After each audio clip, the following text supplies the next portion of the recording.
একজন বিবাহিত নারীর জন্য তার স্বামী ছাড়া উত্তম বন্ধু আর কেউ হতে পারে না। সবার জীবনে এমন একটা মানুষ থাকা খুব বেশি প্রয়োজন, যার সাথে দিন শেষে মনের সব দুঃখ, কষ্ট, ভালো মন্দ, সমস্যা সব বলা যায়। কিছু সম্পর্ক ভাঙার কারণ থাকে না, তবুও সম্পর্কগুলো নষ্ট হয়ে যায়। পিছনে হাত রেখে দাঁড়ালে কি ক্ষতি হয় জানেন? আসলে পিছনে হাত রেখে দাঁড়ালে কোনো ক্ষতি হয় না। এটি একটি কুসংস্কার। কতদিনের সম্পর্ক, কে কাকে বেশি ভালোবাসি, কতটুকু মিস করি, সেটা আসল ব্যাপার না। আসল ব্যাপারটা হলো সম্পর্কটা কতটা শান্তির। যে মেয়েটা একটা জামা কিনতে গিয়ে ২-৪টা দোকানের অর্ধেক জামা এলোমেলো করে, সেই মেয়ে হাজার কোটি মানুষের মাঝে আপনাকে পছন্দ করে। তাকে তো একটু বেশি ভালোবাসা দরকার। হয়তো জীবনের সবচেয়ে সুন্দর এবং মূল্যবান জিনিস আমরা একজনকে ভুল মানুষের পিছনে ব্যয় করি। সম্পর্কের একটা পর্যায়ে এসে একজন এড়িয়ে যায়, অন্যজন গভীরভাবে জড়িয়ে যায়। কোনো পুরুষ যদি হাজার ব্যস্ততার মাঝেও তার প্রিয় মানুষকে স্মরণ করে, তাহলে সে নারী ভাগ্যবান। যা পাওয়া যায় না তার প্রতি আমাদের আগ্রহের সীমা থাকে না। কালো মেয়েদের আলাদা কিছু সৌন্দর্য থাকে। তাদের চোখ সুন্দর হয়, ঠোঁট সুন্দর হয়, হাসি সুন্দর হয়। তারা বেশিরভাগ ক্ষেত্রেই অহংকারী হয় না। জীবনে বড় কিছু হতে চাইলে সবার আগে নিজের প্রায়োরিটি দিতে শিখুন। পরিশ্রম করুন, পরিবারকে সময় দিন, ফেক ফ্রেন্ড নামক মানুষগুলো থেকে দূরে থাকুন, অহংকার মুক্ত হন।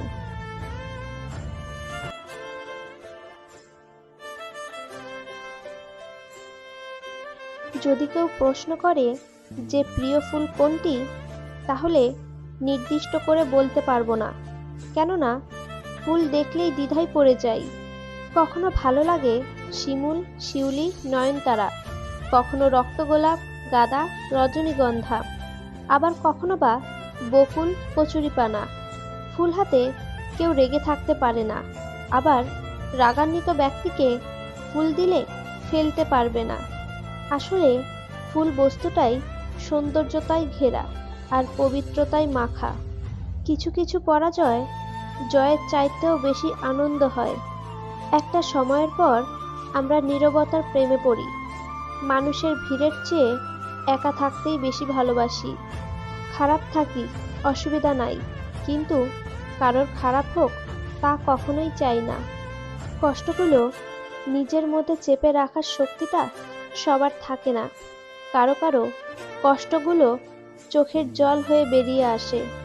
হৃদয়ে এমন কিছু দাগ থাকে যা চাইলে মুছে ফেলা যায় না, আবার মুছে ফেললেও একটা ফটো থেকেই যায়, যেটা বারবার চিৎকার করে আপনাকে জানিয়ে দেবে আমি ভালো নেই। লোকে আপনার নামে বদনাম করে মোট ৩টি কারণে। নাম্বার ১, তারা আপনার মতো হতে চায়। নাম্বার ২, তারা চায় না কেউ উপরে উঠুক। নাম্বার ৩, আপনার যা আছে তাদের তা নেই।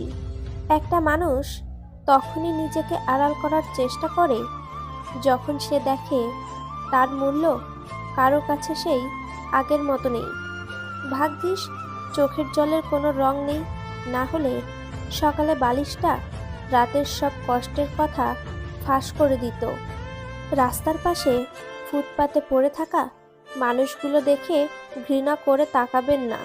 ওরাও মানুষ, ফুটপাতে আছে বলে কুকুর না। হয়তো আপনার মতো সোনার চামচ নিয়ে ওদের জন্ম হয়নি, এটাই শুধু পার্থক্য।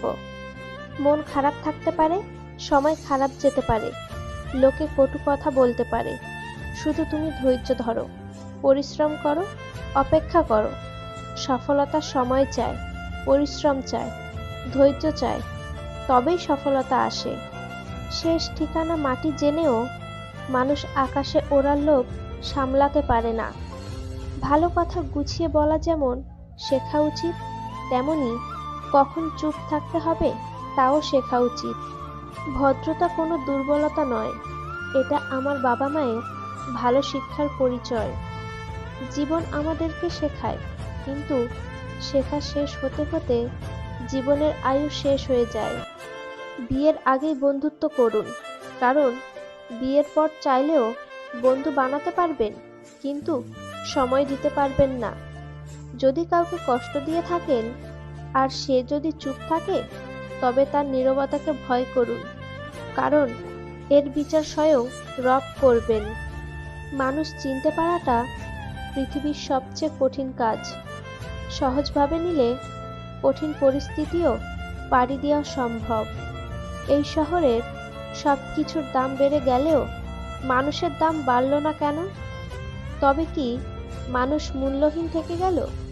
শুরুতে একা থাকতে একটু খারাপ লাগলেও পরে সেটা অভ্যাস হয়ে যায়। তখন মানুষের মাঝে কেমন জানি একটা লাগে। একাকিত্ব তখন সবচেয়ে আপন মনে হয়। পাড়ি দেওয়া সম্ভব। মানুষের প্রেমে পড়াটা নিছক বোকামি। না আছে হাসি, না আছে সুখ, আছে শুধু যন্ত্রণা। ভূমিহীন ফুটপাতে পড়ে থাকা মানুষটাও মরে গেল, ৩.৫ হাতের এক খণ্ড জমি পেয়ে যায়। মানুষের মৃত্যুর পরে বোধহয় পৃথিবী একটু বেশি উদার হয়ে যায়। যে চাঁদ কখনো নিজের হবে না, সেই চাঁদের দিকে হাত বাড়ানোটা বৃথা চেষ্টা মাত্র। বৃষ্টিতে আশেপাশের মতো যদি মানুষের মনের ময়লাগুলো ধুয়ে যেত, তবে অনেকটাই হালকা হয়ে যেত প্রকৃতি। মানুষ ডিপ্রেশনে মারা যায় না, মানুষ মারা যায় অবহেলায়, অনাদরে। আমরা যেদিন থেকে অন্যদের সবকিছুর সাথে নিজেদের সবকিছু তুলনা করা বাদ দেব, সেদিন থেকেই আমাদের সুখে থাকাটা শুরু হবে। দেখতে শুনতে ভালো দেখালেও সুখে নেই কেউ। সবাই যার যার গল্পে সবচেয়ে দুঃখী মানুষ হিসেবে বেঁচে আছে। সবাই হেরে যায় না, কেউ কেউ বাধ্য হয় হেরে যেতে। সম্পর্কে একটা সময় আসে, যে সময় মান অভিমান ভুলে গিয়ে সম্পর্ক টিকিয়ে রাখাতে বেশি গুরুত্ব দিতে হয়। সম্পর্ক নষ্ট করতে সবাই পারে, টিকিয়ে রাখতে পারে এমন মানুষের অভাব। একটা সময় পার হবার পর নিজেকে ভালো রাখার দায়িত্ব নিজেকেই নিতে হয়। জীবনে কত মানুষই তো আসে, কত কথাই তো দেয়, কিন্তু আদেও কি সব কথা রাখে সবাই? কেউ রাখে না।